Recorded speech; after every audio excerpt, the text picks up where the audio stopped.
je le dirais, c'est une chance d'avoir une mère qui est chansonnière traditionnelle.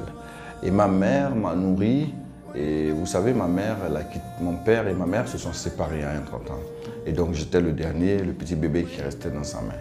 Ma mère, quand elle était dans ses peines, qu'elle chantait, elle m'avait au dos. Et en tant que bébé, vous imaginez que les émotions d'une mère se transmettent à un fils. Je crois que je suis passé par là et donc j'ai reçu aussi toutes ces émotions. J'ai reçu ces émotions quand elle était triste, mais j'ai aussi reçu ces émotions quand elle était heureuse. Hein?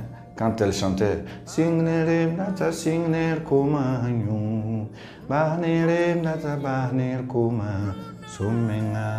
quand ma mère chante ces chansons qu'elle est seule, elle chante ses peines aussi. Elle chante son espoir, l'espoir qu'elle a en vie et tout. Et ça se ressent en moi. Et moi, j'ai vécu dans je suis resté mouillé dans tout ça. Et c'est ça, je pense, la mélancolie dont vous parlez. C'est cette intimité-là entre une mère et son fils dont j'ai hérité.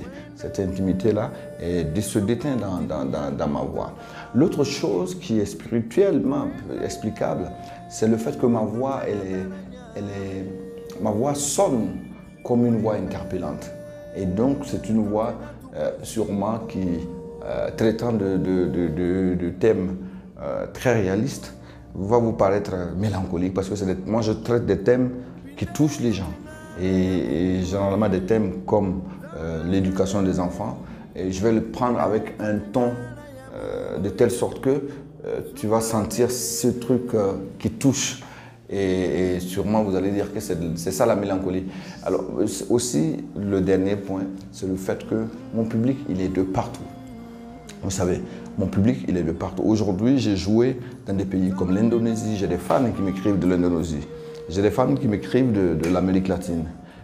Et tous ces fans-là doivent se retrouver dans mes chansons. Donc quand j'écris une chanson, je pense à mes fans du Burkina, mais je veux que cette chanson aussi touche mon fan qui est à New York, ou celui qui est en Indonésie, ou celui qui est en Afrique de l'Est, ou celui qui est en Amérique latine. Je ne sais pas si vous comprenez. Alors que je le chante en moré. Donc s'il n'arrive pas à comprendre le moré comme mon frère du Burkina, au moins qu'il se dise, wow, this is a beautiful voice, you know, beautiful emotion. Il faut que l'émotion, je puisse le toucher avec l'émotion.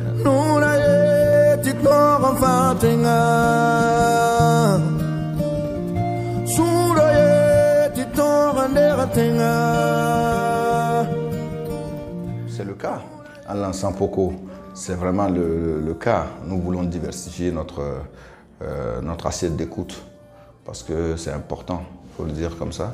Et en lançant Poko, c'est aussi faire de sorte que les jeunes comprennent, sachent qui on est. Parce que vous savez, moi j'ai fait mon titre à succès vraiment qui m'a révélé au public burkinabé, c'est Barak Biga.